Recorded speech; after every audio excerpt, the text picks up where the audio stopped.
കൂറുമാറിയതിനെ സംബന്ധിച്ച് ഇമാം ഇബ്നുൽ അസീർ രേഖപ്പെടുത്തുകയാണ്. എന്താണ് എഴുതുന്നത്? ഫകാന അഅ്ളമ ഫിത്നത്തിൻ അലാ ബനി ഹനീഫത മിൻ മുസൈലിമത. ഈ മനുഷ്യനെ കൊണ്ടാണ് എല്ലാ നാശവും മുസൈലിമത്തിന്റെ പാർട്ടിക്കുണ്ടായത്. എല്ലാ നാശവും ഉണ്ടായ ഈ മനുഷ്യരെ കൊണ്ടാണ്. റസൂലുള്ളാഹിന്റെ ശിഷ്യനാണ്. എന്താണ് അയാൾ ചെയ്ത പണി എന്നറിയോ? അള്ളാന്റെ റസൂലിന്റെ അടുക്കൽ ഭക്ഷണം കഴിച്ച് മദീനയിൽ നിന്ന് ഓതിപ്പടിച്ചിട്ട് ശഹീദ ലഹു അന്നഹു സമിഅ മുഹമ്മദൻ സല്ലല്ലാഹു അലൈഹി വസല്ലമ യഖൂലു ഇന്ന മുസൈലിമത ഖദ് ഉശിരിക മഅഹു ഫസദ്ദഖൂഹു വസ്തജാബൂ ലഹു. അവസാനത്തെ നബിയായ മുഹമ്മദ് നബി സല്ലല്ലാഹു അലൈഹി വസല്ലം തങ്ങളിൽ ഇൽമും പഠിച്ചു പോയിട്ട് ഈ മനുഷ്യൻ യമാമ പ്രദേശത്ത് പോയിട്ട് പറഞ്ഞു, ഒരു കള്ള നബിയുണ്ട് അവിടെ, മുസൈലിമത്ത് എന്നാണ് അവന്റെ പേര്. ആ കള്ള നബി നബിയാണെന്ന് മുഹമ്മദ് നബി പറയുന്നത് ശിഷ്യനായ കാലത്ത് ഞാൻ കേട്ടിരുന്നു. ഈ മുസൈലിമത്ത് നബിയാണെന്ന് മുഹമ്മദ് നബി പറഞ്ഞിരിക്കുന്നുവെന്ന് അള്ളാന്റെ റസൂലിന്റെ അടുക്കൽ വെച്ച് പഠിച്ചിട്ട് പുറത്തുപോയ ഒരു ശിഷ്യൻ അവിടെ പോയി പ്രചരിപ്പിച്ചു. പച്ചക്കള്ളം പ്രചരിപ്പിച്ചതാണ്. അത് ഏറ്റവും വലിയ മുസീബത്തായിപ്പോയി എന്ന് പണ്ഡിതന്മാർ രേഖപ്പെടുത്തി വെക്കുന്നു. അപ്പൊ അള്ളാഹുവിന്റെ റസൂലിന് നടന്ന സംഭവങ്ങൾ പണ്ഡിതന്മാർ യഥാർത്ഥ പണ്ഡിതന്മാരാകുമ്പോ അതേ അൽഉലമാഉ വറസത്തുൽ അംബിയാ, ആലിമീങ്ങൾ അംബിയാക്കൾ അനന്തരക്കാരാണ്. അംബിയാക്കൾക്കുണ്ടായ ചില പരീക്ഷണങ്ങൾ ആലിമീങ്ങൾക്കും വരും. അവരെ ശിഷ്യന്മാർ ചിലർ പിരിഞ്ഞു പോയിട്ട് അവരെ ചീത്ത പറയുന്നവരും കള്ളം പറയുന്നവരും കള്ള റിപ്പോർട്ട് പറയുന്നവരും ഉണ്ടാകും. അത് റസൂലുള്ളാഹി സ്വല്ലല്ലാഹു അലൈഹി വസല്ലം തങ്ങൾക്കുണ്ടായിട്ടുണ്ട്. അതിന് സിദ്ദീഖുൽ അക്ബർ ഉത്തരവാദിയല്ല, ഉമർ ഇബ്നു ഖത്താബ് റളിയല്ലാഹു അൻഹു ഉത്തരവാദിയല്ല, അല്ലാഹുവിന്റെ റസൂൽ ഉത്തരവാദിയല്ല. ഇതുപോലെ ബഹുമാനപ്പെട്ട കാന്തപുരം ഉസ്താദിനെ ചീത്ത പറഞ്ഞു നടക്കുന്നത് സഖാഫി. അദ്ദേഹം പറഞ്ഞു പോൽ ഷാർജയിൽ നിന്ന് കാന്തപുരം 8 റക്അത്ത് തറാവീഹ് നിസ്കരിച്ചു. എന്നിട്ടോ 8 റക്അത്ത് തറാവീഹ് നിസ്കരിച്ചതിനെ പറ്റി ഇവിടെ വന്നിട്ട് അൽ കാമിൽ ഫി താരീഖാണ് ഞാൻ വായിച്ചത്. ഇരിക്കട്ടെ, ഞാൻ പറഞ്ഞു വന്നത് ഇദ്ദേഹം പറഞ്ഞു ചിരിപ്പിക്കാണ് മുജാഹിദീങ്ങളാ മൗലവി എന്താ പറഞ്ഞോ. കാന്തപുരം 8 റക്അത്ത് നിസ്കരിച്ചു. അതിനെപ്പറ്റി ചോദിച്ചപ്പോ കാന്തപുരം പറഞ്ഞു അവിടെ 8 എന്ന് മനസ്സിലായതുകൊണ്ട് ഞാൻ പള്ളിന്റെ പുറത്ത് പോയിട്ട് ഭൂമുഖത്ത് നിന്ന് നിസ്കരിച്ചതാണ്. ആ പള്ളിക്ക് ഭൂമുഖം തന്നെ ഇല്ല. അപ്പൊ മുജാഹിദീകളൊക്കെ ചിരിയും. ഞാൻ ചോദിക്കുന്നു, മൗലവി നിങ്ങളെ മുന്നിലുള്ള സാധാരണക്കാരായ മുജാഹിദുകളെ കൊണ്ട് നിങ്ങൾ പൊട്ടിച്ചിരിപ്പിച്ചു. നാളെ മഹ്ശറിൽ വെച്ച് കാന്തപുരത്തിന്റെ മുന്നിൽ ഈ മുജാഹിദുകൾ എന്തു ചെയ്യും? അല്ലാഹുവിന്റെ കോടതിയിൽ നിങ്ങൾ എന്തു ചെയ്യും? ഈ ഒരു കളവ് പറയുന്ന ഒരു സഖാഫി, അദ്ദേഹം പച്ചക്കള്ളം പറഞ്ഞു നിങ്ങൾ വിശ്വസിച്ചിട്ട് അദ്ദേഹം എങ്ങനെ പുറത്താക്കിയെന്ന് അതായിരിക്കുന്ന ടി എൻ അബ്ദുള്ള ഹാരിയം വെറുതെ പറയല്ല. എങ്ങനെയാണ് അദ്ദേഹത്തെ സംഘടന പുറത്താക്കിയത് നിങ്ങൾ ചോദിച്ചു നോക്ക്. ഞാൻ പറഞ്ഞു വരുന്നത് അതുകൊണ്ട് എന്റെ മാന്യ മുസ്ലിമീങ്ങളോട് പറയുന്നത്, കാന്തപുരം ഉസ്താദിനെ സംബന്ധിച്ചൊരു പച്ചക്കള്ളം ഒരു സഖാഫി പറഞ്ഞു എന്നതിനാൽ നിങ്ങളാരും അത് കേട്ടിട്ട് ആലിമീങ്ങളെ ദൈവത്ത് പറഞ്ഞ് ആലിമീങ്ങളെ കുറ്റം പറഞ്ഞ് നിങ്ങൾ ആഖിറം നഷ്ടപ്പെടുത്തരുത് കേട്ടോ. പിന്നെ മുസ്ലിം മൗലവിയുടെ കാണിച്ചത് എന്താണ്? മൗലവി കാണിച്ചത് ഒരു ഹുദവി. സുബ്ഹാനല്ലാഹ്, ഹുദവി എന്ന് പറഞ്ഞാലോ, ഹുദവി എന്ന് പറഞ്ഞാൽ ചെമ്മാട് ദാറുൽ ഹുദയിൽ നിന്ന് പുറത്തിറങ്ങുന്ന ആളുകളാണ്. അവരിപ്പോൾ ഒരു സംഘടന തന്നെ ഉണ്ടാക്കിയിരിക്കുകയാണ്. ബഹുമാനപ്പെട്ട സൈനുദ്ദീൻ മുസ്ലിയാർക്കെതിരെ, അതുപോലെ കാളമ്പടി മുസ്ലിയാർക്കെതിരെ, അങ്ങനെ തുടങ്ങിയിട്ടുള്ള സമസ്തയുടെ ആളുകൾക്കെതിരെ ഒരു പുതിയ സമസ്ത ഉണ്ടാക്കിയിരിക്കുകയാണ് ഹുദവികൾ. കുറെ ആളുകൾ കൂടി എന്താ സംഗതി? അവര് സുൽത്താൻ ഔലിയ എന്ന് പറയുന്ന ഒരു വ്യാജ ശൈഖുണ്ട് ആലുവായിൽ. അതിന്റെ ആളുകളാണ് കുറെ ഹുദവികൾ.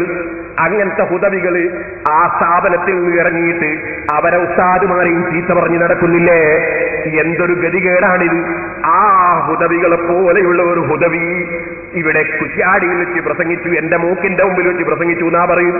എന്താ പ്രസംഗിച്ചത് കാന്തപുരം ഒരു ദിവസം മർക്കസിലെ കുട്ടികളെ പറ്റിച്ചു എന്നാ ആദ്യം പറഞ്ഞത്. പിന്നെ പറയുന്ന മർക്കസ് കോംപ്ലക്സിൽ കുട്ടികളുണ്ടായാലും മർക്കസ് കോംപ്ലക്സിലെ കുട്ടികൾ മർക്കസ് കോംപ്ലക്സിൽ നിന്ന് കാന്തപുരം അസർക്കെത്തി. എന്നിട്ടോ അസർ നിക്കരിച്ചിട്ട് ഇയാൾ ദുആക്ക് നിൽക്കാണ്ട് എഴുന്നേറ്റ് നിന്ന് ആൾക്കാരും ചോദിച്ചു, ഉസ്താദ് എന്താ ദുആക്ക് നിൽക്കാത്തത് എന്ന്. അപ്പൊ ഇയാൾ നോക്കുമ്പോ ദുആക്ക് നിൽക്കുന്നില്ല. നോക്കുമ്പോ തിരിഞ്ഞു നോക്കുമ്പോ ഒരു അറബി ഉണ്ട് എന്ന്. ആ അറബിയിലുണ്ടല്ലേ ദുആക്ക് നിൽക്കാത്തത്. ഇതാണ് അവതരിപ്പിച്ചത്. എന്നാ സഹോദരന്മാരെ, നിങ്ങളോട് ഞാൻ പറയട്ടെ, അങ്ങനെ ഒരു സംഭവം തന്നെ ഉണ്ടായോ? ഇനി അഥവാ ഒരു സംഭവം ഉണ്ടായി എന്ന് സങ്കല്പിച്ചാൽ തന്നെ ഞാൻ നിങ്ങളോട് ചോദിക്കുന്നു, ഇപ്പോൾ ഇവിടെ നമ്മൾ നിസ്കരിച്ചില്ലേ? മഗ്രിബ് നിസ്കരിച്ച ഉടനെ തന്നെ ദുആ നടത്തിയില്ലേ? സാധാരണ ഒരു 10 ലാ ഇലാഹ ഇല്ലല്ലാഹു വഹ്ദഹു ലാ ശരീക ലഹു ചൊല്ലാറില്ലേ? ഒരു അല്ലാഹുമ്മ അജ്ർനീ മിനൻ നാരി 7 ചൊല്ലാറില്ലേ? എന്തേ ഇന്ന് ചൊല്ലാതിരുന്നത്? ഇന്ന് ചൊല്ലാതിരുന്നത് മഗ്രിബ് നിസ്കരിക്കാതെ കുറെ ആളുകൾ പുറത്ത് കാത്തു നിൽക്കുന്നുണ്ട്. അവർക്ക് പള്ളി സൗകര്യം വേണം. അതുകൊണ്ട് പെട്ടെന്ന് ദുആ ചെയ്ത് ഒഴിവാക്കി. ഇനി ഞാൻ ആദ്യം തന്നെ ഇമാമിനോട് പറഞ്ഞു, ഇന്ന് പെട്ടെന്ന് ഒഴിവാക്കണം. അല്ലാഹുവിന്റെ റസൂൽ നിസ്കാരം കഴിഞ്ഞ ഉടനെ അതാ എഴുന്നേറ്റ് പോയിട്ട് സഹാബത്ത് അക്കാര്യത്തിൽ സാധാരണ ഇല്ലാത്തൊരു പതിവ്.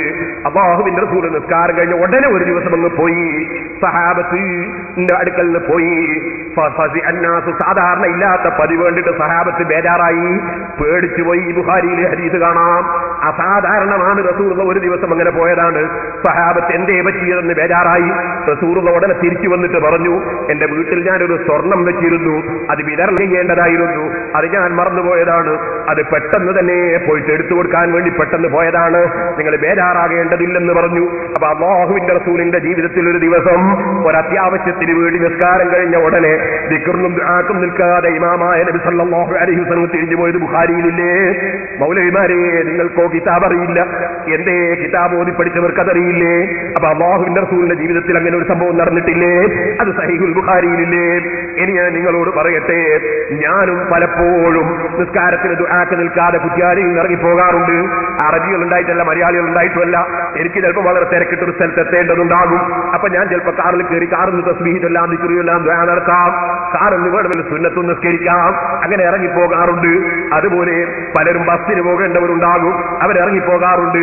നമ്മളുണ്ടോ? ഒരിക്കലും ഒരാളും നിസ്കാരം കഴിഞ്ഞാൽ ദിക്റും ദുആയും കഴിയാതെ ഒരു മനുഷ്യനും ഒരു സന്ദർഭത്തിലും പോകരുതെന്നുണ്ടോ? നമുക്കൊരു വാദം. സുന്നത്തല്ലേ അത് അത്യാവശ്യത്തിന് നിർബന്ധിതാവസ്ഥയിൽ പോകേണ്ടി വന്നാൽ ഒഴിവാക്കുന്നത് കുറ്റമാണെന്ന് നമ്മൾ പറയാറുണ്ടോ?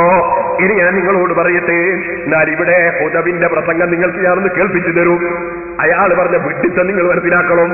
എന്തേ?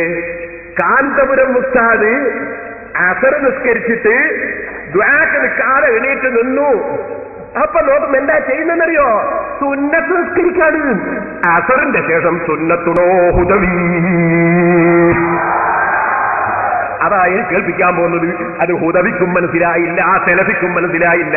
അതുകൊണ്ടല്ലേ നിങ്ങളോട് പറഞ്ഞത്, നിങ്ങൾ മർക്കസിലേക്ക് വരൂ, സിറാജുൽ ഹുദയിലേക്ക് വരൂ. അസറിന്റെ ശേഷം സുന്നത്തില്ല മൗലവിമാരെ. എന്ന് വെച്ചാൽ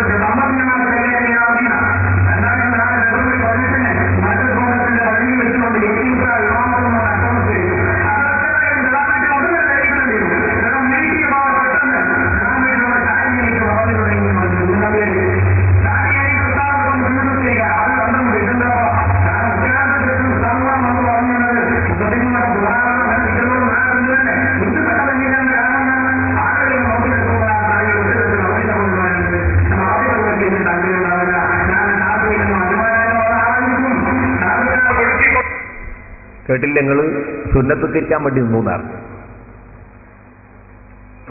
ഞാൻ ചുരുക്കി പറയട്ടെ. ഇനി പിന്നൊന്ന് പറഞ്ഞെന്താ അറിയോ? ഖത്തറിൽ പോയി, കാന്തപുരം. അവിടുന്ന് ഒരു കത്തയച്ചു. എന്താ കത്തിലുള്ളത്? ഞാൻ തിരിച്ചു വരുന്നത് വരെ മുജാജമകൾക്കെതിരായി ഒറ്റ അക്ഷരവും സുന്നി ടൈംസിലോ വോയിസിലോ പറഞ്ഞവർക്ക് ഓർമ്മയില്ല, എഴുതാൻ പാടില്ല. ഇത് മൗലവിയോട് പറഞ്ഞു. മൗലവിയോട് ഞാൻ ചോദിക്കുന്നു, കാന്തപുരം ഉസ്താദ് എഴുതിയ ഒരു കത്ത്, അങ്ങനെ ഒരു കത്ത് എഴുതിയിട്ടുണ്ടെങ്കിൽ ആ കത്ത് നിങ്ങളൊന്ന് CD-യിൽ വെച്ച് കാണിക്കുക. എതിരാളികൾ പറയുന്ന ആരോപണങ്ങൾ തെളിവിൽ ഉദ്ധരിക്കുന്നത് ന്യായമാണോ, മാന്യതയാണോ, ശരിയാണോ?